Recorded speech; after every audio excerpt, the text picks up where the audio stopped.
서울 종로 유세를 마친 이준석 개혁신당 대선 후보는 김문수 후보와의 단일화 가능성을 일축했습니다. 이 후보는 단일화는 생각이 맞는 사람들이 하는 것이라며 김 후보가 단일화할 대상은 자신이 아닌 이재명 후보와 황교안 후보라고 응수했습니다. 부정선거에 대해서 의견이 비슷했던 세 후보, 황교안, 그리고 김문수, 그리고 이재명 후보는 단일화를 해도 좋다. 저는 그 외에 나머지 단일화에는 전혀 관심이 없습니다. 국민의힘을 향해서는 도움이 되지 않을 것이라면 가만히 있으라고 일침을 가했습니다. 국민의힘은 자꾸 이재명 후보가 수세에 몰릴 때마다 단일화 담론으로 이재명을 돕고 있습니다. 국민의힘이 마이크 끄는 것부터 이재명 후보의 몰락은 가속화될 겁니다. 동시에 지지율 상승에 대한 기대감을 드러냈습니다. 여론조사에 지난 2차 TV토론의 여파가 반영되면 자신의 지지율이 오를 것이라고 본 겁니다. 2차 데드라인으로 거론되는 사전투표가 사흘 앞으로 다가온 상황에서 이 후보가 완주 의지를 굽히지 않고 있어 보수 단일화는 멀어지고 있습니다. 대선까지 정치 논평을 자제하겠다던 홍준표 전 대구시장이 약 열흘 만에 침묵을 깼습니다. 자신이 몸담았던 국민의힘 대신 이준석 개혁신당 후보를 향한 메시지였습니다. 홍 전 시장은 자신의 온라인 플랫폼인 청년의 꿈에 이 후보에 투표하는 건 사표가 아니라 미래에 대한 투자라고 밝혔습니다. 국민의힘의 단일화 압박을 비판하는 글에 답한 건데 맥락상 단일화에 반대한다는 뜻으로 읽힙니다. 이번 대선에 잘해가지고 당선될 수 있도록 하고 있습니다. 홍 전 시장이 머무는 하와이까지 찾아가 김문수 후보에 대한 지지 의사를 받아온 국민의힘에선 허탈함을 넘어 격한 반응이 쏟아졌습니다. 친한계의 박정훈 의원은 배신자임을 인증했다며 하와이에 정착하라고 공개 비판했습니다. 내부에서도 홍 전 시장에 대한 성토가 줄을 잇는 분위기입니다. 한 중진 의원은 김문수 후보를 지지한다면서 말을 바꾸면 신뢰 문제가 생긴다고 했고, 다른 초선 의원은 국민의힘에는 이재명 후보 지지와 다를 바 없다고 일갈했습니다. 김문수 후보는 관련 언급을 줄이며 확대 해석을 경계했고, 이준석 후보는 굳건한 정치 세력을 구축하겠다고 화답했습니다. 홍준표, 이준석에 투표하는 건 미래에 대한 투자다라고 손을 들어줬다라는 거예요.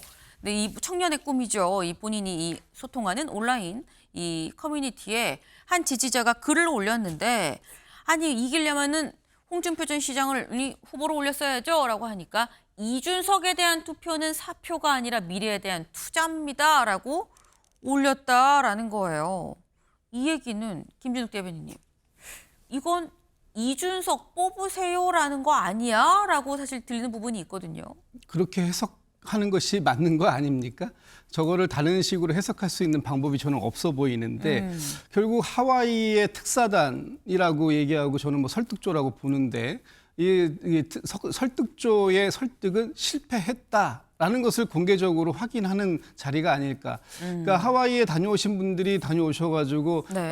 홍준표 전 대구시장은 글로서는 남기지 않았지만 명확하게 김문수 후보를 지지한다라는 입장을 천명했다. 우리가 그걸 확인하고 왔다라고 국민들께 말씀을 드렸습니다만, 지금 홍준표 전 대구시장에 쓴 저 글은 이준석에 대한 투표는 사표. 지금 국민의힘이 이준석 후보에게 가장 강력하게 압박하고 있는 게 이준석 후보가 사표를 만들면 결국 대선 패배의 책임은 당신 책임이야 라고 얘기하고 있는데, 그게 아니라 미래에 대한 투자, 설령 이준석 후보가 표를 받아서 대선에서 패배를 한다고 하더라도 그것은 미래에 대한 투자이지 그것이 책임론을 물을 건 아니다라는 부분으로 해석이 가능하게 글을 썼단 말이에요. 그렇다면 홍준표 전 대구시장은 출국 당시에 이런 말을 했죠. 이번 대선은 이재명 대 이준석의 구도가 될 것이다 라고 말하면서 출국했었던 그 입장을 지금까지 그대로 견지하고 있다, 이렇게 해석하는 게 맞을 것 같습니다. 네, 김광세 변호사님 짧게. 홍준표 전 시장이 이 걸음걸이가 너무 갈짓자예요. 그러니까 뭐 민주당을 지지하는 건지 이준석을 지지하는 건지 국민의힘을 지지하는지 모르겠어요. 너무너무 왔다 그랬다고. 네. 윤석열 전 대통령 관계도 그랬잖아요. 비판했다가 또 뭐 굉장히 칭찬했다가 근데 사실 표 하나도 되지 않아요. 어느 쪽 가도 표 되지 않고 오히려 어느 쪽을 지지하면 표가 달아날 겁니다. 그런데 정계 은퇴한다고 하와이에 가놓고 결과적으로 기존에 있던 버릇 못 버리고 자꾸 이쪽도 뭐 기웃거리고 저쪽도 기웃거리는 모습이 참 보기 안 좋아요. 정치는 사실 말년을 잘해야 하는데 하는 행동을 보면 참 이해가지 않는 측면이 많이 있어요. 네, 홍준표 전 시장 좀 이해가 안 가게 갈지쟁고 보이는 거 아니냐라고 말씀하셨는데 특사단으로 갔다 온 김대식 의원이 자신의 SNS에 뭐라고 썼느냐. 이거는 이준석 후보를 격려하기 위한 멘트다. 이 김문수 후보를 지지하는 마음은 확실하다라고 다시 한번 올렸어요. 다만 여기에 대해서 아직 홍준표 전 시장이 가타부타 뭔가 글을 올리진 않은 상황인데 과연 글을 올릴 건지 안 올릴 건지도 주목이 됩니다.